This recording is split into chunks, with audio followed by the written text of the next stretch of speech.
ரொம்ப டயர்டா இருக்கு. இயற்கையான டேட்ஸ், பாதாம், பிஸ்தா, கேஷு அண்ட் ஹனி கொண்டு தயாரிக்கப்பட்ட லயன் டேட் நட் பைட்ஸ்.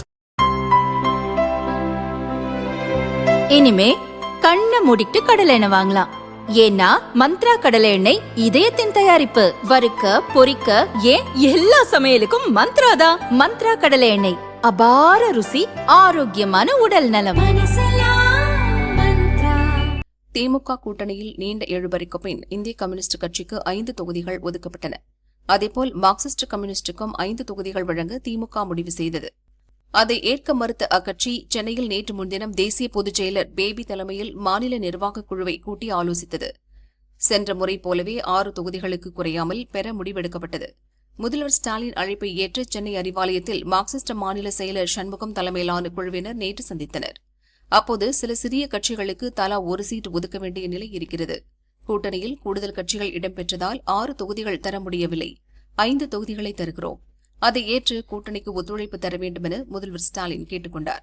அதை ஏற்காத சண்முகம் முதல்வரின் கருத்தை மாநில செயற்குழுவில் விவாதித்து முடிவு என்ன என்பதை சொல்வதாக அவரிடம் கூறியுள்ளோம். சென்னையில் கட்டாயம் போட்டியிடுவோம், திமுக கூட்டணியை விட்டு வெளியேற மாட்டோம் என கூறியுள்ளார். மாண்புமிகு முதலமைச்சர் அவர்களுக்கு இருக்கிற தொகுதிகளை ஒதுக்கீடு செய்வதில் ஒரு பெரிய அணி, அதிகமான கட்சிகள் இருக்கிறது. ஆகவே தொகுதிகளை ஒதுக்கீடு செய்வதில் இருக்கக்கூடிய சிரமங்களை எங்களிடத்திலே பகிர்ந்து கொண்டார். ஆகவே மார்க்சிஸ்ட் கம்யூனிஸ்ட் கட்சி இந்த அணியில் நீடிக்க வேண்டும் என்று நாங்கள் விரும்புகிறோம். அதே நேரத்தில் இந்த 5 என்கிற எண்ணிக்கையை ஏற்க வேண்டும் என்பதை மாண்புமிகு முதலமைச்சர் அவர்கள் கேட்டுக்கொண்டிருக்கிறார்கள். முதலமைச்சருடைய கருத்தை கட்சியினுடைய மாநில செயற்குழுவில் விவாதித்து அதனுடைய முடிவு என்ன என்பதை நாங்கள் உரிய முறையில் தலைவருக்கு செய்திகள் அனுப்புகிறோம் என்பதை சொல்லியிருக்கிறோம்.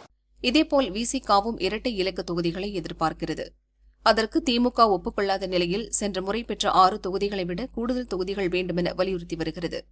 தொகுதி பங்கீடை முடிப்பதில் இரு கட்சிகளுக்கும் இடையே இழுபறி நீடிக்கிறது. விசிகாவுக்கு வெற்றி வாய்ப்புள்ள தொகுதிகளை தேர்வு செய்யவும் தேர்தல் அறிக்கை தொடர்பாக முடிவெடுக்கவும் திங்கள் மாலை 3 மணிக்கு கட்சியின் உயர்நிலைக்குழு கூட்டம் சென்னையில் நடக்கும் என அக்கட்சித் தலைவர் திருமாவளவன் அறிவித்துள்ளார். இரு கட்சிகளும் கூடுதல் தொகுதி கேட்டு பிடிவாதம் பிடிப்பது முதல்வர் ஸ்டாலினுக்கு தர்ம சங்கடத்தை ஏற்படுத்தியுள்ளது. இன்று இரு கட்சிகளையும் சமாதானப்படுத்தி தொகுதி பங்கீட்டை முதல்வர் முடித்து விடுவார் என திமுக வட்டாரங்கள் தெரிவிக்கின்றன.